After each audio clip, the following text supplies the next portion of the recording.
Have you ever stopped to think about how Google actually stores, well, a copy of the entire internet? It's a mind-boggling question. The answer, it turns out, lies in this truly groundbreaking paper that kicked off a quiet revolution in how we handle just massive amounts of data. So let's dive into Bigtable. You know, back in the early 2000s, this wasn't some theoretical question for Google. It was a full-blown engineering crisis, and it was born from their own incredible success. I mean, they were indexing the web, building maps of the entire world, and tracking user data at a scale nobody had ever even dreamed of before. And their existing tools, they were starting to crack under all that pressure.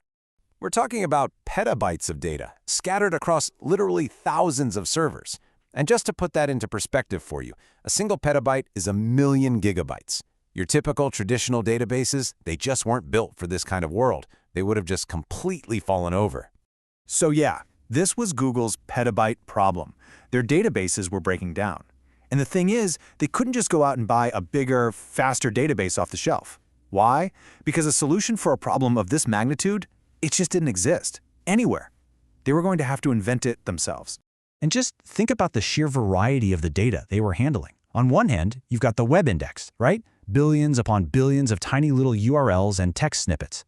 But on the other end, you have Google Earth with these absolutely enormous satellite images. And their services had completely different needs. Some needed massive, hours-long data analysis jobs, while others had to serve you search results in like milliseconds. There was no single off-the-shelf system that could possibly handle that kind of range. So instead of trying to shoehorn old tools into solving this completely new kind of problem, they did what Google does best. They invented their way out of it. And this led to the creation of a totally new kind of database, one that was designed from the ground up for their very specific, very massive challenges. And they called it Bigtable.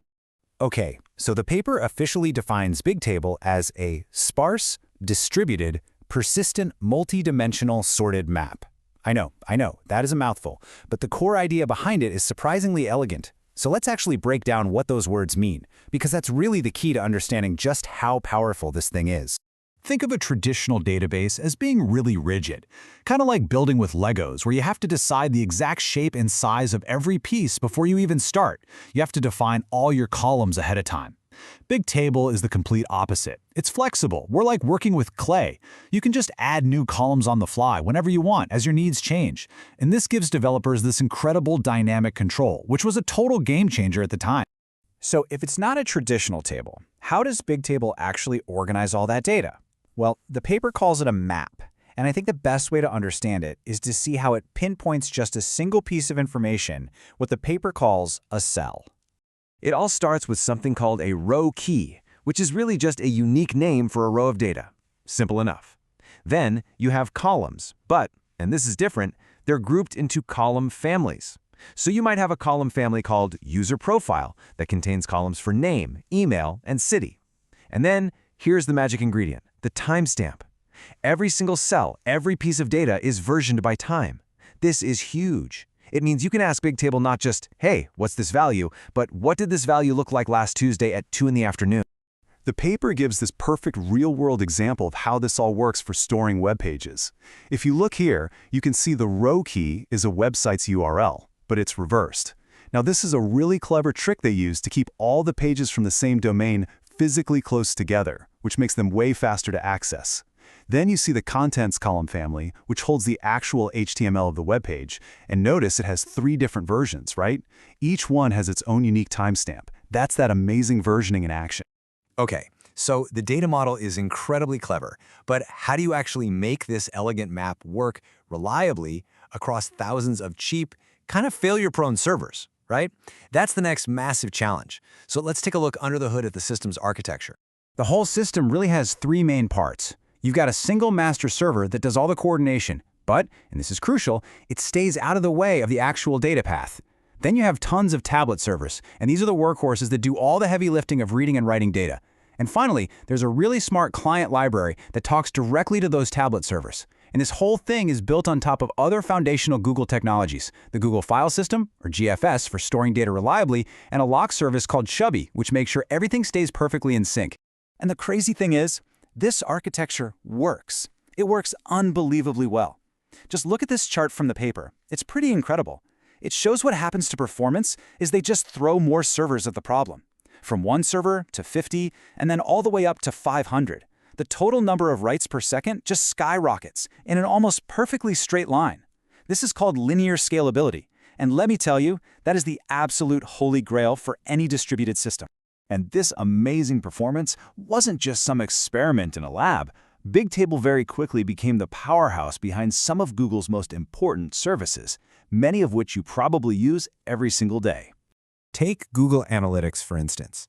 It used Bigtable to store a massive 200 terabyte table of every single user click. And by designing that row key so cleverly, by combining the website name and the time, they could instantly scan and analyze traffic patterns for any website over any period of time. Just amazing. And Google Earth did something really similar with its 70 terabytes of satellite imagery. By naming the rows based on their geographic location, they made sure that all the adjacent map tiles were physically stored next to each other on a disk. That's the secret to why panning and zooming across the entire planet feels so incredibly fast and smooth. But you know, the Bigtable paper didn't just give us a new kind of database. It also gave us these timeless lessons in engineering. The team shared some really crucial insights that are still incredibly relevant today for anyone who's trying to build robust systems at a massive scale. I love this one. For example, they had originally planned to support really complex transactions, just like a traditional database, but they held off. And it's a good thing they did because they found out later that most of their applications only needed simple, single-row transactions, which were far, far easier and more efficient to build. And this is maybe the biggest takeaway of the entire paper. When you're building a system this complex, one that's distributed across thousands of machines, things will break. It's inevitable. And what the team found again and again was that the simplest design was always the most robust. And maybe more importantly, it was the easiest to debug when those inevitable failures finally happen. You see, Bigtable's ideas were just too powerful to stay locked up inside Google.